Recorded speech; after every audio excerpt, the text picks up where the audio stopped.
The silence right after the blackout was louder than any applause. Millions of screens went dark. Every face in that control room froze, except mine. I'd warned them. I'd built the system that was supposed to save them. They called me obsolete, erased my name from the network I helped build. But that night, when their shiny new automation collapsed in front of America, my legacy switched itself back on. They thought they'd deleted me.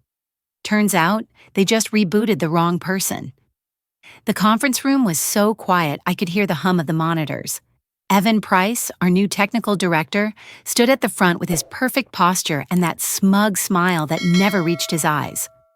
"Frankly," he said, pointing at my name on the restructuring slide, "your position is obsolete." 80 people looked down at their tablets as if the floor might swallow them. I sat frozen, heat crawling up my neck, every heartbeat loud enough to drown out the words that followed. "We're moving forward with younger talent," he added, his tone smooth, corporate, final. 24 years of my life reduced to one bullet point on his presentation. My stomach tightened, the screen blurred. No one spoke. Not the producers I'd trained, not the engineers I'd covered for during overnight shifts, not even my supervisor who once promised loyalty like family. Evan clicked to the next slide, already talking about efficiency, cost savings, and automation, as if I were furniture being moved out. "Your new title will be Heritage Compliance Consultant," he said, looking directly at me. "Half pay, advisory only."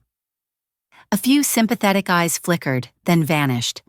I nodded once because that's what you do when you're cornered, and every witness is pretending not to see. But inside, something steady and sharp was forming.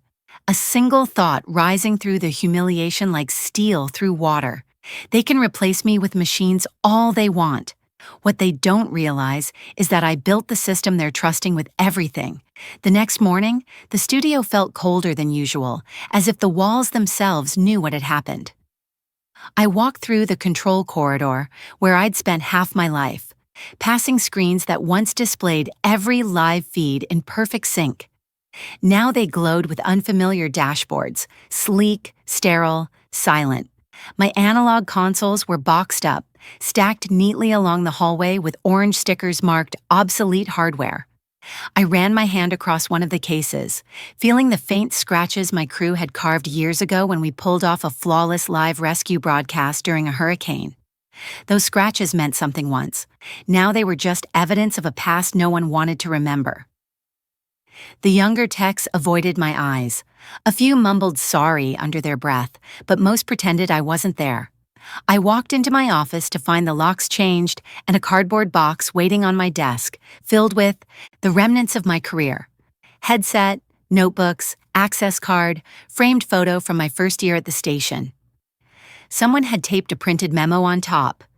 Transition to digital support role effective immediately. The signature at the bottom was Evan's. No mention of my decades of service, no acknowledgement of the midnight fixes that kept this network from dead air, no thank you for the system updates I'd written by hand to prevent on-air failures. Just a reassignment notice. I carried the box out quietly, each step echoing down the hall like a countdown. When I reached the elevator, the door slid open to reveal Evan himself, holding a latte and scrolling his phone. "Morning, Rose," he said, as if we were strangers sharing an elevator. "Don't take this personally. It's evolution." His cologne smelled like polished metal. I forced a smile. "Evolution always forgets what came before it," I said. His smirk didn't falter, but his eyes flickered, just for a second. When the doors opened, I stepped out without another word. Outside, the city buzzed with the sound of progress. Digital billboards flashing, drones overhead, taxis blaring. I sat on a bench across from the building, staring at the massive satellite dishes on the roof. They were still wired through my manual override panel. I'd installed it after the 2009 blackout, when the automation failed to recover. I remembered staying 42 hours straight to bring the network back online. That system wasn't just code. It was memory, intuition, and judgment written into circuits by human hands, mine. That night at home, I unpacked my box and placed the headset on my kitchen counter. My hands trembled as I picked up the memo again, tracing the word obsolete. I'd been erased by a man who couldn't even read the legacy schematics I'd built from scratch. Rage flickered through the exhaustion, then cooled into clarity. They wanted me silent, sidelined, forgotten. But I knew something they didn't. Automation has one weakness. It only works as long as the humans who designed it stay loyal. And I had just run out of loyalty. By the end of that first week, I started hearing whispers. Not from managers, they were too busy celebrating their shiny new era of innovation, but from the crew still buried in the guts of the system. An intern texted me late one night. "Something's wrong with the feed switcher. Evan says it's fine, but we lost the backup signal for 7 minutes." 7 minutes of dead air might not mean much to a spreadsheet, but in live broadcasting, it's an eternity. I didn't reply. I just saved the message. 2 days later, another text came from Martin, a junior engineer who'd shadowed me for years. The automation triggered 2 different intros at once. Whole feed scrambled. He told us to recalibrate instead of report it. I stared at that word, recalibrate. Corporate for cover it up. By the weekend, 3 more messages had come in. False captions, missing audio, and a promo that accidentally broadcast during a memorial segment. The new system was built to remove human error. Instead, it removed human control. I went down to the storage unit where they'd sent my old equipment. The building smelled of dust and disuse. My consoles sat stacked like tombstones. I powered one up using an external generator, watching the analog lights flicker to life. They still worked perfectly. I pulled the diagnostic logs from the last few months, cross-referenced with what I'd built. That's when I noticed the first real crack in Evan's empire. My system's redundant failsafes were still active beneath his new software layer. He hadn't fully deleted them. He just buried them. Probably didn't even know what half the parameters meant. Every time his AI interface crashed, it would quietly fall back on my legacy backup to keep the broadcast alive. Without realizing it, Evan's revolution still depended on the foundation he'd tried to erase. I spent the weekend sorting through old notebooks, tracing which circuits connected to which feeds, remapping the control hierarchy in my mind. It felt like unearthing something sacred. Every page was a reminder that my work wasn't just obsolete, it was still protecting them from total collapse. By Monday, the station's news cycle ran a high-profile political debate, one that drew millions of viewers. I watched from home as Evan strutted through interviews about seamless innovation, taking credit for a perfect live broadcast. He didn't know the backup signal that saved him. Mid-feed came from a line of code I'd written 13 years ago. The next morning, Martin called me from the equipment bay. His voice was hushed, anxious. "They're blaming us for the glitches," he said. "Evan told the board it's operator resistance." I could hear machines whirring in the background. "He's locking down access and deleting manual permissions." My throat tightened. "He's deleting logs?" "Yeah, says the system doesn't need human checkpoints anymore." I sat in silence, gripping my phone. Evan wasn't just arrogant, he was reckless. Without human checkpoints, every broadcast was one corrupted script away from blackout. I opened my laptop and logged into the maintenance portal, half expecting my credentials to be revoked. They weren't. I still had access to the legacy shell, buried deep in the network's hierarchy, protected by an old authorization string only I knew. I could see the new system swallowing errors, masking crashes, rewriting logs. He'd covered every mistake with false data, but one thing automation couldn't fake was regulatory compliance. My old fail-safes were still tied to the Federal Communications Commission redundancy standard, the one that legally required human verification before live transmission. And those verifications were still tagged under my engineer ID. If anything went wrong under his watch, the system would still look to me for clearance. That's when it hit me. Evan hadn't just humiliated me. He'd built his empire on my signature, and when it fell apart, my name would be the one the FCC saw in every audit trail. 3 days later, my phone buzzed with an unfamiliar number. "Rose, this is Daniel Harris, FCC Compliance Liaison. You still the designated engineer on record for the network's manual redundancy system?" My stomach tightened. "Not officially," I said. "Why?" He hesitated. Because someone just resubmitted your credentials on last week's system certification. The signature looks digital, but it's tied to your license ID. Did you authorize that? My pulse quickened. No, I did not. Silence on the line, then a low whistle. Thought so. Keep your eyes open. Something's off with your new management. When I hung up, I sat perfectly still, phone in one hand, the other gripping the edge of the table. Evan had forged my digital signature to clear his AI broadcast system through federal compliance. He'd used my name as a shield to make his shortcuts look legitimate. I stared at the login screen of the system dashboard, debating for a long moment before typing in my old credentials. Access denied. He'd finally locked me out of everything, except one thing. A hidden gateway I'd built years ago when the company merged systems. It wasn't malicious, just a maintenance port with my private encryption key. I opened it through an external terminal, and the dashboard came alive in grayscale mode, showing all the operational metrics in real time. Dozens of errors flashed red beneath a thin layer of OK status reports. The system wasn't stable. It was hanging by a thread, covering failures with fake timestamps. Evan was sitting on a live grenade, and he didn't even know it. That night, I stayed up combing through the logs. Every fake certification, every overwritten error, every time his automation masked human oversight, I copied it all to an encrypted drive. At 2:00 a.m., I stared at the blinking cursor and realized I could take him down instantly. One call to the FCC and his career would end before sunrise, but I didn't move. That would make it about revenge. This wasn't about me anymore. This was about the network, the people still inside, the audiences depending on broadcasts that actually worked. If I exposed him now, they'd just replace him with another version of the same problem. No, I needed the system to expose itself. The collapse had to be undeniable, public, irreversible. That's when the email came through from an old producer friend. Biggest live broadcast in 10 years scheduled next week, presidential town hall.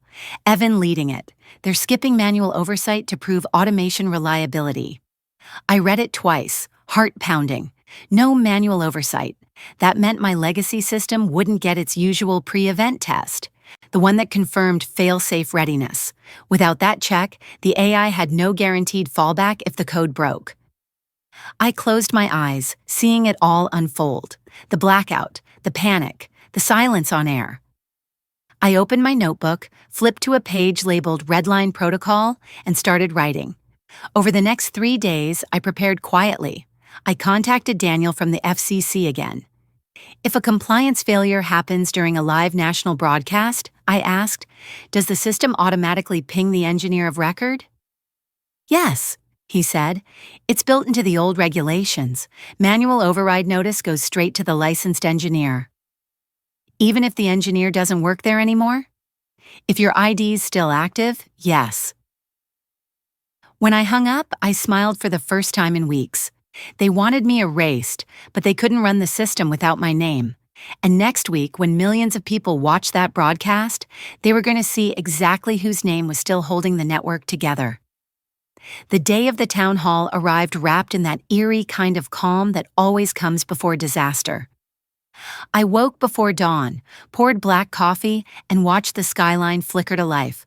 The broadcast would start at 8 p.m., coast-to-coast coverage, millions of viewers.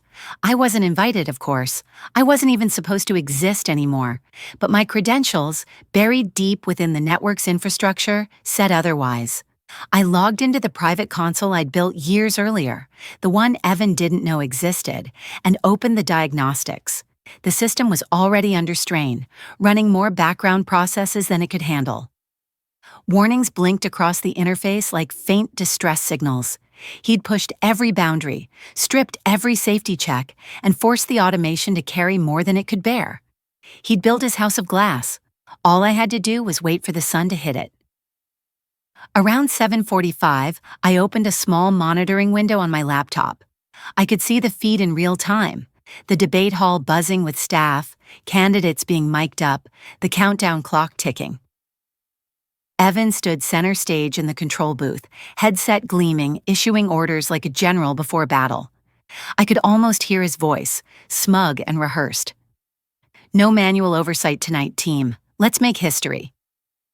The countdown hit 0. For the first few minutes, everything looked flawless. Smooth transitions, perfect lighting. The AI anchor queue executed its scripts on command. I had to admit it was impressive, but I knew what was coming.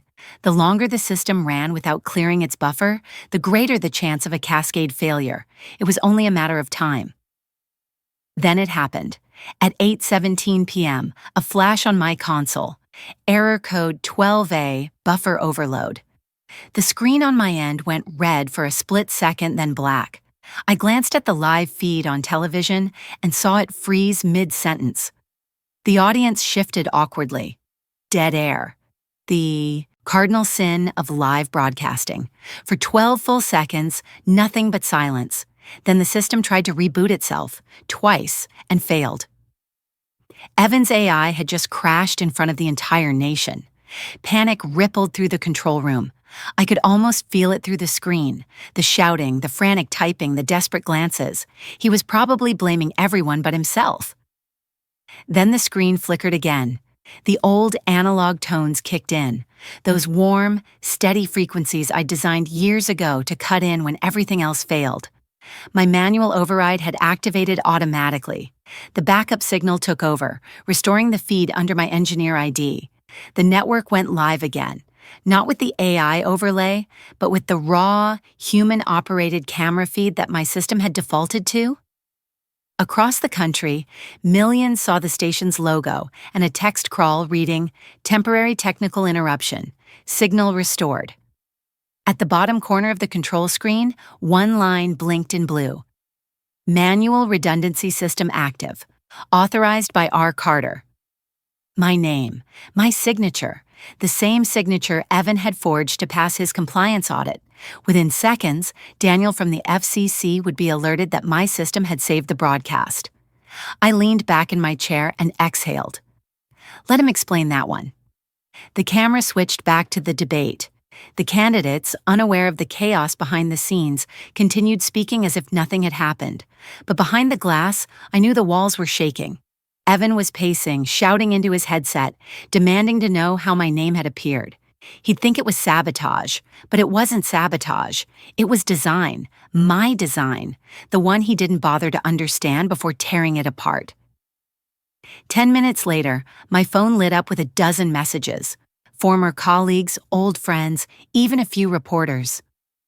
"Rose, what did you do? Your name's on the live feed logs. They're saying you saved the network." I didn't reply to any of them. I didn't need to. The evidence was already in motion. The FCC would review the automatic compliance ping, match it to the certification Evan forged, and discover the illegal authorization trail. The system would expose everything for me. I poured another cup of coffee, watching the debate continue under the soft, steady hum of the backup frequencies I'd written into existence years ago. My work, the same work they'd called outdated, had just saved the network from a national humiliation. And the man who'd called me obsolete was about to find out what happens when you build your future on someone else's foundation and forget who laid the bricks. The fallout started before sunrise. By the time I turned on the morning news, the headlines were already crawling across the screen. Nationwide broadcast glitch raises compliance concerns. The anchor, one of our own, struggled to sound neutral while describing the brief technical disruption that had been caught by federal monitors. They didn't know half of it. I sipped my coffee slowly, watching Evan's face appear in the corner box. A pre-recorded statement from the night before, all confidence and polish. "Our transition to automation is secure and forward-looking," he said. "The brief interruption was due to a power fluctuation now resolved." Lies delivered with a perfect smile, but I could see it in his eyes. He already knew the truth was coming. Around 9, my phone rang. The caller ID read Network Legal Affairs. I almost didn't answer. "Rose Carter?" a voice asked, clipped and professional. "This is Lauren from Corporate Counsel. The board would like to meet with you this afternoon regarding last night's event." I kept my tone even. I don't work there anymore. "You're still listed as engineer of record on several active systems," she said carefully. "We need your statement." The irony was almost sweet. A few hours later, I walked back into the same glass building where they'd humiliated me. The receptionist glanced up with that same nervous recognition, the name everyone was whispering that morning. Security badges flashed as I was escorted into the executive floor. Through the conference room window, I saw them all waiting. The board members, Preston the CEO, legal counsel, and Evan. Face pale, jaw tight, the confident glow replaced by something brittle. "Miss Carter," Preston began, "thank you for coming. We're facing a serious compliance issue after last night's interruption." I took the seat across from him. I gathered as much from the news. "It appears," the counsel said, adjusting her glasses, "that your signature was used in system certifications filed last month. Can you confirm whether you signed those?" "I did not," I said flatly. Evan shifted in his chair. "Let's be reasonable, Rose," he started, but Preston cut him off. "We're beyond reasonable. The FCC verified her override ID restored the feed when the automation failed. That saved us from a potential nationwide blackout, but it also exposed unauthorized filings." The room fell silent. I reached into my bag, pulled out a small folder, and slid it across the table. "Those are the original compliance logs," I said. "Each timestamp shows my system activating after the AI crashed. The forged certifications link directly to Evan's account." He used my engineer ID as the validation key. Preston flipped through the pages, his expression hardening with every line. "This could cost us our license," he muttered. "It already might have," I said quietly. Evan's voice broke the silence, high and defensive. "You left gaps in your old code. I just streamlined the process. It wasn't personal, it was efficiency." "You falsified federal documents," Lauren snapped. "That's not efficiency, that's fraud." Preston turned to him. "Effective immediately, you're suspended pending investigation." Evan shot me a look that could have burned steel. "You did this." "No," I said calmly. "You did this when you erased the people who knew how to protect you." He slammed his folder shut and stormed out. The door clicked behind him like punctuation on a sentence I'd been waiting to hear end for months. When the board reconvened, they offered me a consulting role to stabilize the systems and rebuild trust with regulators. I accepted, not out of loyalty, but because chaos leaves openings for those who know how to rebuild. Before leaving, I turned back to the table. "You called me obsolete," I said, "but last night it was my system that kept your network alive." Preston nodded, unable to meet my eyes. "Point taken." I walked out into the afternoon sunlight, the same building gleaming behind me. Somewhere inside, they were already rewriting history, but this time, the record would show exactly whose hands had saved them and whose ambition had destroyed them. 6 months later, the network's gleaming automation wing sat half dark, its once hyped system running quietly under a hybrid model, half human, half machine. My new office overlooked the same skyline I used to watch from the control room, but now the space smelled of solder and warm circuit boards again, not sterile plastic. My title read Director of Technical Compliance. But what I really ran was the heartbeat of the operation, the team that brought the human element back into broadcasting. We trained young engineers to understand timing, intuition, and signal flow, the things no algorithm could teach. Some nights, I stayed late to hear the low hum of the backup frequencies I'd written decades ago. That sound used to make me ache. Now it made me proud. Evan's name had vanished from every project file. The official statement said he resigned for personal reasons, but everyone in the industry knew better. Rumor had it he was consulting for a streaming startup, lecturing about balanced modernization. Fitting. As for the board, they stayed quiet, eager to move on.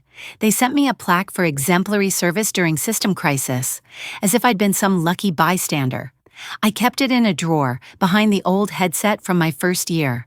What mattered wasn't a title or a plaque. It was seeing people value skill again.